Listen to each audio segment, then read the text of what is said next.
नमस्कार, स्वागत है आपका बोलता हिमाचल पर। आज है 4 नवंबर 2023 और हिमाचल प्रदेश की आज की सबसे बड़ी खबरें हम आपके लिए लेकर आए हैं। हिमाचल प्रदेश की 20 बड़ी खबरों की जानकारी अपडेट्स हम आपको देने वाले हैं। लास्ट तक आप इस वीडियो को देखिएगा। वीडियो अच्छी लगी तो वीडियो को लाइक कर दीजिएगा और हमारे चैनल बोलता हिमाचल को आप यूट्यूब पर सब्सक्राइब जरूर करें। पेश है आज की सबसे बड़ी खबरें। हिमाचल प्रदेश राज्य प्रदूषण नियंत्रण बोर्ड खाली पदों पर करेगा भर्ती। हिमाचल प्रदेश राज्य प्रदूषण नियंत्रण बोर्ड में 3 श्रेणियों के विभिन्न पदों के लिए भर्तियां हो रही है। ये भर्तियां लोक सेवा आयोग के माध्यम से करवाई जा रही है। भर्तियों के लिए लोक सेवा आयोग ने आवेदन मांग लिया है। इच्छुक उम्मीदवार 30 नवंबर तक आवेदन कर सकते हैं। लोक सेवा आयोग ने प्रदूषण नियंत्रण बोर्ड में असिस्टेंट एनवायरमेंट इंजीनियर के 8 पद, असिस्टेंट लॉ ऑफिसर का 1 पद और साइंटिफिक ऑफिसर के 1 पद के लिए आवेदन मांगे हैं।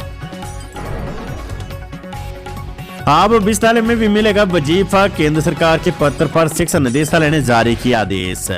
शिक्षा निदेशालय ने प्रदेश भर के सभी विद्यालय को पोस्ट मैट्रिक और प्री मैट्रिक छात्रवृत्ति योजना को अमल में लाने के निर्देश दिए हैं। ये निर्देश केंद्र सरकार के सामाजिक न्याय और अधिकारिता मंत्रालय के पत्र के आधार पर दिए गए हैं। इस संबंध में 25 अक्टूबर को मंत्रालय के सचिव सौरभ गर्ग ने पत्र भेजा था। अब इस पत्र के जवाब में शिक्षा निदेशक डॉक्टर अमरजीत शर्मा ने सभी सरकारी और निजी विद्यालय, तकनीकी, कृषि और बागवानी विद्यालय के कुलपति को पत्र भेजे हैं। इन पत्रों में खास तौर पर अनुसूचित जाति वर्ग और छात्रों के लिए पोस्ट मैट्रिक और प्री मैट्रिक छात्रवृत्ति योजना को लागू करने की बात कही गई है। केंद्र सरकार की इस योजना के संबंध में विभाग ने साफ किया कि शैक्षणिक और अन्य प्रमाण पत्र, डिप्लोमा, डीएमसी या डिग्री इत्यादि कम से कम पिछले 10 वर्ष अपलोड करने के लिए डिजिलॉकर का उपयोग करना होगा। छात्रवृत्ति जारी करने के लिए दस्तावेजों, प्रमाण पत्रों का डिजिटल या ऑटो सत्यापन करने के लिए डिजिलॉकर बनाया गया है। भाजपा की वजह से नहीं मिल पा रहा है 4,950 करोड़ रुपए का क्लेम। उप मुख्यमंत्री और राजस्व मंत्री ने जड़ा आरोप। उप मुख्यमंत्री मुकेश अग्निहोत्री और राजस्व मंत्री जगत सिंह नेगी ने प्राकृतिक आपदा पर राजनीतिक रोटियां सेकने के लिए भाजपा को आड़े हाथों लिया है। उन्होंने कहा कि आपदा के क्लेम के लिए 4,950 करोड़ रुपए केंद्र सरकार से न मिलने के लिए हिमाचल भाजपा दोषी है। भाजपा नेताओं की वजह से केंद्र ने यह राशि रोकी हुई है। आपदा से नुकसान का 6,744 करोड़ रुपए का पहला क्लेम नोट हिमाचल सरकार ने 10 अगस्त को केंद्र सरकार को भेज दिया था। उसके बाद 9,900 करोड़ रुपए का संशोधित क्लेम नोट 10 अक्टूबर को भेजा गया। उप मुख्यमंत्री और राजस्व मंत्री ने कहा कि कुल क्लेम का 50% यानी 4,950 करोड़ रुपए हिमाचल प्रदेश का हक बनता है। ये राशि केंद्र सरकार को तुरंत जारी करनी चाहिए ताकि लोगों के पुनर्वास और पुनर्निर्माण कार्य में तेजी लाई जा सके। उन्होंने कहा कि दुर्भाग्यपूर्ण है कि अभी तक क्लेम का एक भी पैसा केंद्र सरकार ने हिमाचल को नहीं दिया है। स्कूल शिक्षा बोर्ड 3वीं, 5वीं और 8वीं कक्षाओं के नियमित विद्यार्थियों की वार्षिक परीक्षाएं 28 नवंबर से। शैक्षणिक सत्र 2023-24 के शीतकालीन अवकाश वाले विद्यालयों में 3वीं, 5वीं व 8वीं कक्षाओं के नियमित परीक्षार्थियों की वार्षिक परीक्षाओं का संचालन प्रातःकालीन सत्र में 9:45 से 1 बजे तक किया जाएगा। 30वीं कक्षा की परीक्षा 28 नवंबर से 1 दिसंबर, 5वीं की 28 नवंबर से 1 दिसंबर व 8वीं कक्षा की परीक्षा 28 नवंबर से 6 दिसंबर तक होगी। परीक्षार्थियों को परीक्षा आरंभ होने के आधा घंटा पूर्व परीक्षा केंद्र पर उपस्थिति सुनिश्चित करवाना अनिवार्य है। नर्सिंग कोर्सेज की परीक्षाओं के लिए एचपीयू ने स्थापित किए परीक्षा केंद्र। हिमाचल प्रदेश विद्यालय एचपीयू ने नर्सिंग कोर्सेज की परीक्षाओं के लिए परीक्षा केंद्र स्थापित कर दी है। बीएससी नर्सिंग के लिए 17 परीक्षा केंद्र स्थापित किए गए हैं, जबकि पोस्ट बेसिक बीएससी नर्सिंग के लिए 2 केंद्र और एमएससी नर्सिंग के लिए भी 2 केंद्र स्थापित किए हैं। ये परीक्षाएं नवंबर व दिसंबर माह में होगी। इसको लेकर अधिसूचना जारी कर दी गई है। सोलन में जेपटी के 108 पदों के लिए 22 नवंबर को होगी काउंसलिंग। प्रारंभिक शिक्षा विभाग जिला सोलन के माध्यम से जेपटी के 108 पदों पर बैच वाइज एवं अनुबंध आधार पर भर्ती की जाएगी। ये जानकारी उपनिदेशक प्रारंभिक शिक्षा सोलन संजीव कुमार ने दी है। संजीव कुमार ने कहा कि इन पदों के लिए काउंसलिंग 22 नवंबर को सुबह 10:30 बजे जिला शिक्षा एवं प्रशिक्षण संस्थान सोलन डाइट के कार्यालय में होगी। इस चयन प्रक्रिया में वे उम्मीदवार भाग ले पाएंगे जो जेपटी भर्ती एवं पदोन्नति नियम 2017 तथा अब तक राष्ट्रीय शिक्षा परिषद के द्वारा जारी अधिसूचनाओं के तहत निर्धारित योग्यता को पूर्ण करते हो। खबर नादौन से स्क्रैप टाइप से स्कूली छात्रा की मौत, टांडा मेडिकल कॉलेज में तोड़ा दम। राजकीय वरिष्ठ माध्यमिक स्कूल जलाड़ी में अध्ययनरत नंगू निवासी एक छात्रा की मौत हो गई है। छात्रा की मौत शुक्रवार सुबह टांडा मेडिकल कॉलेज में स्क्रैप टाइप्स के कारण हुई है। मृतका संजना ठाकुर जमा 2 कक्षा में आर्ट्स की छात्रा थी। पता चला कि कुछ दिन पूर्व घास में पाए जाने वाले एक कीट जो कि चूहों में पाया जाता है, उसने छात्रा को काटा था। ये कीट अक्सर पहाड़ी व ठंड इलाकों में पाया जाता है। कीट के काटने के बाद से ही उसकी तबीयत बिगड़ गई थी। छात्रा को पहले नादौन अस्पताल लाया गया, जहां गंभीर स्थिति को देखते हुए उसे टांडा मेडिकल कॉलेज में रेफर कर दिया गया था। विजिलेंस की कुल्लू में बड़ी कार्रवाई, पांगी के लिए भेजे पीडीएस चावल की 850 बोरियां पकड़ी। State vigilance and anti corruption bureau की टीम ने खुर्द बुर्द किए गए पीडीएस चावल की 850 बोरियां पकड़ी है। चावल की एक खेप जनजातीय क्षेत्र पांगी के लिए जारी थी। इसे कुल्लू में छात्रों ने खुर्द बुर्द करके वैष्णो मंदिर परिसर में छुपा दिया। सूचना पर टीम ने छापा मारा और खेप को बरामद करके सील कर दिया है। हिमाचल प्रदेश के कई ब्लॉकों में मनरेगा के तहत सीमेंट पर खर्च होने वाला बजट रोक गया है। इससे काम अटक गया है। सीएम सुखविंदर सिंह सुक्खू की ओर से घोषित विशेष पैकेज में 1000 करोड़ रुपए का बजट मनरेगा से व्यय किया जाना है। अगर निर्माण सामग्री का बजट देरी से जारी होता है तो आगे सर्दियों में आपदा राहत देने के काम रुक जाएंगे। इससे प्रतिरक्षा दीवारें लगाने का काम भी आगे सरक जाएगा। राज्य में कई ब्लॉकों में पंचायतों को लेबर कंपोनेंट का बजट तो जारी हो रहा है, मगर मटेरियल कंपोनेंट का बजट जारी नहीं हो रहा है। इस बजट के जारी नहीं होने के मामले में अधिकारियों की ओर से अलग अलग दलीलें दी जा रही है। राशन डिपो हिमाचल के 19 लाख परिवारों को मिल रहा है फोर्टिफाइड चावल। हिमाचल प्रदेश के राशन उपभोक्ताओं को आटे की तर्ज पर अब फोर्टिफाइड चावल भी दिया जा रहा है। ये चावल में आयरन, विटामिन 12, फोलिक एसिड और अन्य पोषक तत्वों को मिलाया गया है। एनीमिया से बचाव के लिए उपभोक्ताओं को फोर्टिफाइड चावल दिया जा रहा है।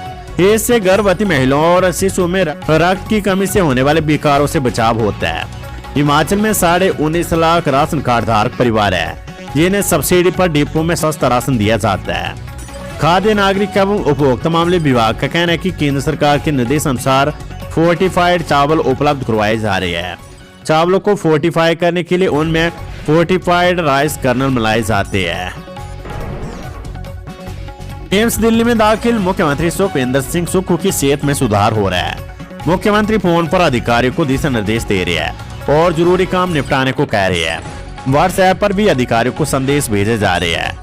मुख्यमंत्री के प्रधान मीडिया सलाहकार नरेश चौहान ने कहा है कि डॉक्टरों ने 1 सप्ताह तक किसी से भी ना मिलने की सलाह दी है। सीपीएस मामला सुप्रीम कोर्ट में, हिमाचल सरकार की याचिका पर टली सुनवाई। मुख्य शांति सचिव सीपीएस की नियुक्ति को चुनौती देने के मामले में हिमाचल सरकार की ओर से सुप्रीम कोर्ट में दायर स्थानांतरण याचिका पर सुनवाई 2 हफ्ते के लिए टल गई है। शुक्रवार को कोर्ट में सुनवाई रखी थी। भाजपा के वरिष्ठ अधिवक्ता सत्यपाल जैन और टीम इस मामले को लेकर सुप्रीम कोर्ट में उपस्थित रहे।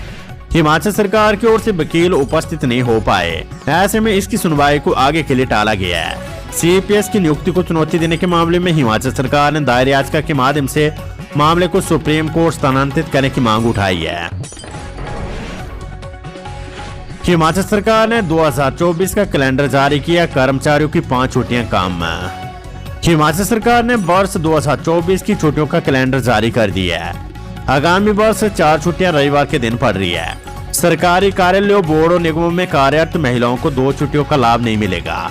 रक्षाबंधन, करवा चौथ और भैया दूज का अवसर होता है, लेकिन अगले साल करवा चौथ और भैया दूज पर रविवार है। महिलाओं को 19 अगस्त रक्षाबंधन की छुट्टी मिल पाएगी। प्रदेश सरकार के सामान्य प्रशासन विभाग ने इस संबंध में शुक्रवार को अधिसूचना जारी की है। कैलेंडर वर्ष 2024 में 22 राजपत्रित अवकाश होंगे। महिला कर्मचारियों के लिए एक अतिरिक्त राजपत्रित अवकाश होगा। नेगोशिएबल इंस्ट्रूमेंट्स 1881 के तहत कैलेंडर ईयर 2024 में 16 राजपत्रित अवकाश होंगे। इसके अलावा 12 वैकल्पिक छुट्टियां होगी। Weather update. हिमाचल के कई भागों में 2 दिन बारिश बर्फबारी के साथ केलांग का न्यूनतम तापमान माइनस में दर्ज। हिमाचल प्रदेश में 7 नवंबर की रात से ताजा पश्चिमी विक्षोभ सक्रिय होने की संभावना है। इसके प्रभाव से राज्य के कुछ भागों में बारिश बर्फबारी की संभावना है। मौसम विज्ञान केंद्र शिमला के अनुसार मध्य व उस पर्वतीय कुछ भागों में 7 व 8 नवंबर को बारिश बर्फबारी हो सकती है। 9 नवंबर से सभी भागों में मौसम साफ रहने का पूर्वानुमान है। उधर प्रदेश के तापमान में लगातार गिरावट दर्ज की जा रही है। इससे ठिठुरन बढ़ गई है। 2 स्थानों पर न्यूनतम तापमान माइनस में दर्ज किया गया है। काम करते वक्त गिरी गर्भवती महिला अस्पताल पहुंचने से पहले मौत। हिमाचल प्रदेश के चंबा जिले की बजोतरा पंचायत के पोट गांव में एक गर्भवती महिला घर में काम करते वक्त फर्श पर गिरने से बेहोश हो गई। घटना में जच्चा बच्चा दोनों की मौत हो गई है। अनुराधा दोपहर 12 बजे के करीब अपने कमरे में काम करते समय चक्कर आने से गिर गई और बेहोश हो गई। परिजनों ने उसे फर्श पर गिरे देखा तो तुरंत उसे पालकी में उठाकर अस्पताल की ओर चल दिए। घर से सड़क तक पहुंचते पहुंचते महिला ने बेहोशी की हालत में मृत बच्चे को जन्म दिया। खेल खेल में हुआ दर्दनाक हादसा, पानी के टैंक में डूबने से 7 वर्षीय बच्चे की मौत। औद्योगिक क्षेत्र बेला वाथड़ी में वीरवार को मिनरल वाटर का उत्पादन करने वाले बंद पड़े उद्योग के बाहर भूमिगत पानी के टैंक में गिरने से प्रवासी बच्चे की मौत हो गई है। बच्चे के माता पिता उद्योग में नौकरी करते और शाम को जब वे वापिस आए तो उन्हें बच्चा नहीं देखा, जिस पर वे उसे ढूंढने लगे। रात करीब 11 बजे उन्हें बच्चा पानी के टैंक में पड़ा मिला। बताया जा रहा है कि बच्चे आपस में छुपन छुपाई का खेल खेल रहे थे। जैसे ही बच्चा उद्योग की दीवार के पीछे छिपने गया तो वे भूमिगत टैंक में रखी लकड़ी पर पैर रखते ही उसमें गिर गया और डूबने से उसकी मौत हो गई। हिमाचल सरकार ने हाटी समुदाय को एसटी का दर्जा देने पर केंद्र से मांगा स्पष्टीकरण। उद्योग मंत्री हर्षवर्धन चौहान ने कहा है कि सिरमौर जिले के ट्रांसगिरी क्षेत्र को हाटी समुदाय का दर्जा देने को लेकर राष्ट्रपति द्रौपदी मुर्मू की तरफ से हस्ताक्षरित अधिसूचना एवं अंडर सेक्रेटरी की तरफ से जारी पत्र में अंतर है। इस स्थिति में हिमाचल सरकार ने केंद्र सरकार से स्पष्टीकरण मांगा है। हर्षवर्धन चौहान पत्रकारों से अनौपचारिक बातचीत कर रहे थे। उसमें और उसके साथ ही जो अंडर सेक्रेटरी की एक लेटर है उसमें लिखा है कि राजपूत और जो ब्राह्मण्स हैं और वो और एक्सक्लूडिंग एससी कम्युनिटी, उस नोट जो अंडर सेक्रेटरी की चिट्ठी है उसमें एससीज को एक्सक्लूड किया गया है और राजपूत और ब्राह्मण को इंक्लूड करके उसको किया गया है। अब लॉ डिपार्टमेंट का मानना है कि हम राष्ट्रपति की नोटिफिकेशन को माने या हम अंडर सेक्रेटरी लेटर को माने। तो ये भी क्लैरिफिकेशन के लिए हिमाचल सरकार ने केंद्र को लिखा हुआ है। अब जो आप ये जो कह रहे हैं हाई कोर्ट में पिटीशन फाइल की है हमारे जो एससी कम्युनिटी के लोग हैं, क्योंकि इस जो गवर्नमेंट ऑफ इंडिया ने हमको भेजा है उसमें क्लैरिफिकेशन नहीं है। जो राष्ट्रपति की नोटिफिकेशन तो फाइनल नोटिफिकेशन होती है। अब उस एक अधिकारी की चिट्ठी को माने या फिर राष्ट्रपति की नोटिफिकेशन को माने, हिमाचल सरकार के आगे it was a question mark, प्रश्न चिन्ह था। तब अगर हम राष्ट्रपति की नोटिफिकेशन को माने तो एससी लोग भी इसमें एससी लोगों को भी एसटी का दर्जा दिया गया है, जबकि एससी बरादरी ने इसका विरोध किया था। अब गवर्नमेंट ऑफ इंडिया को क्लैरिफिकेशन के लिए इसको भेजा गया है। हाई कोर्ट में बेशक इन्होंने पिटीशन की है मगर वो उन्होंने तो ये कहा है कि हमको एसटी का दर्जा नहीं चाहिए। तो हिमाचल सरकार को जो केंद्र सरकार क्लैरिफाई करके हिमाचल सरकार को भेजेगी, हिमाचल सरकार इसको तुरंत लागू करेगी। और हिमाचल सरकार और मैं खुद भी, क्योंकि मैं भी ट्राइबल एरिया से उस एरिया से हूँ, हम भी चाहते हैं कि जो हमारे उस क्षेत्र के लोग हैं उनको एसटी का दर्जा जो है वो मिले। पांगी के कुफा में दुकान से देवदार के 47 स्लेपर बरामद, आरोपी के खिलाफ मामला दर्ज है। चंबा जिले के जनजातीय क्षेत्र पांगी की कुफा पंचायत में एक दुकान से वन विभाग ने देवदार के 47 स्लेपर बरामद की है। इस संबंध में पुलिस थाना पांगी में आरोपी के खिलाफ मामला दर्ज कर आगामी कार्यवाही शुरू कर दी गई है। वहीं मौके पर बरामद किए गए देवदार के स्लेपरों को जब्त किया गया है। कुफा निवासी रामलाल की दुकान पर वन विभाग की टीम ने वीरवार देर रात अचानक छापेमारी की। इस दौरान वहां पर देवदार के 47 स्लेपर बरामद हुए हैं।